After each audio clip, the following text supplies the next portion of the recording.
Hello everyone, welcome back to the channel. I'm Leonardo G, this time with a Dauntless review video. Now in this video I'm going to talk about the Urska armor and weapons and the Cascade Cell. Now the Urska armor is looking amazing. It's a lot better than what you get in the Hunt Pass in my opinion.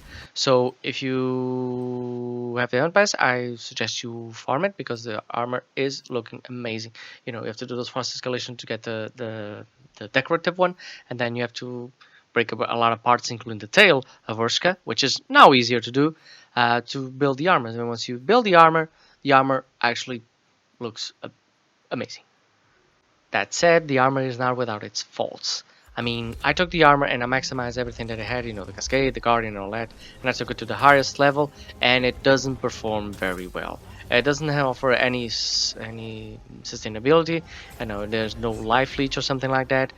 Guardian, it depends, you know, if you're with mates, it might work a little bit better, but if you're playing alone, it doesn't really do much. But of course you can change it, and I did have to change it. I had to change the legs for the ones of Boreas, so I could have high spawn, and then the arms I changed to the Pangar. It's not a big change, but it's still you can still use the Cascade Cell, but it's more sustainable. It can work a lot better, especially at playing at high levels. Now, talking about the Cascade Cell. The Cascade Cell is one once you use your Lantern hold, it drops 4 buffs. 4 buffs. In between those buffs are, you know, stamina, damage, health, and the one I like the most, which is invulnerability. It creates a shield around you, like it creates when you're playing with the legendary helmet from Razakiri. You know, it creates that shield around you, and your revolver, and you can just hit and attack it as many times as you want. The Cascade Cell is a support cell. I don't think it works very well if you're playing solo, unless of course you get the chance of always dropping that shield and that damage buff. Because if you get just life steal or life or stamina, it doesn't really help because you have potions, and potions work a lot better. I did build an armor with which is main focus for support, and it does have the Cascade Cell, and the Cascade Cell works on that, especially if you're playing this in squads and more than one of you has the Cascade Cell at +6. It's really cool because it just keeps dropping buffs, and you can all the entire team can pick that up, and it works amazing. What works even better than that, the legendary ability of the frost weapons, or the Urska weapons. Now, at first, I just felt this was a regular frost weapon, really, because all I got from it was that it was slowing down behemoths when they got frozen. I was like, oh, that's okay. I mean, it's a bit of like the old ones from Pangar, but the old ones didn't slow them down. It just made that.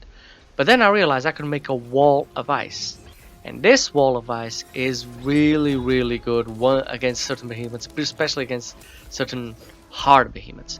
Now, this is because the wall of ice does not just freeze the behemoth or makes him slow down if he passes through the wall. It can actually be used as a boop, and if you use it at the right moments, man, it's amazing. The one I recently found out it was really good was against the Rift Stalker. You know, when he starts flashing around and becoming really fast, and he's gonna you know, zip around a lot, and it's very hard to boop him. But not with this. You just put a wall in front of you, and when he comes at you, bam! And that was really cool. You can also use it against Shroud, against a bunch of them. I even toppled down the I forget the name now, but it's the one that looks like a big bug that's for Radiant.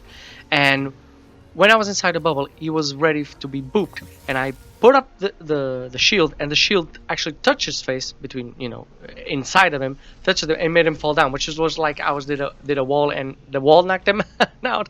That was really cool. So if you use this weapon against behemoths that are usually difficult to boop, it can be a real lifesaver. It can be, and it works very well. I wouldn't advise using this weapon, of course, on frost escalation, because most of the behemoths there are, of course, frost. But you can always try it out on blaze escalation, which I didn't have the opportunity to do, and see how it goes. But I mean, it's amazing. That wall, you know, behemoths can't see it because it's transparent, and then bomb.